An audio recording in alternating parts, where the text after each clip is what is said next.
kon mbokk yi liñ leen di xamal rek mooy ginnaaw bu nu nuyoo waa ahlu tànneef ak daaray sëriñ Abdourahmane Mbàkke di leen ñaanal suñu borom defal leen tawfiix defal leen jàmm bi jaay seydina Muhammad sallallahu alayhi wa sallam. ginnaaw ba safar ga tàmbalee première safar ba fukki fan ak juróom ci safar waxtaanu tànneef ak daari sëriñ Abdourahmane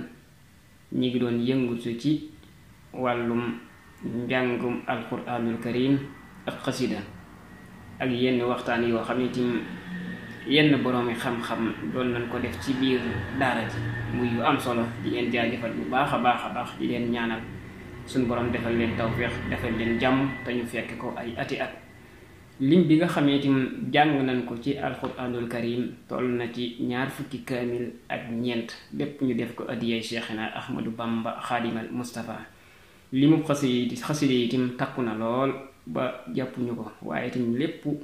nan def nañ ko addiyay Cheikhina Ahmadou Bamba di ci fasal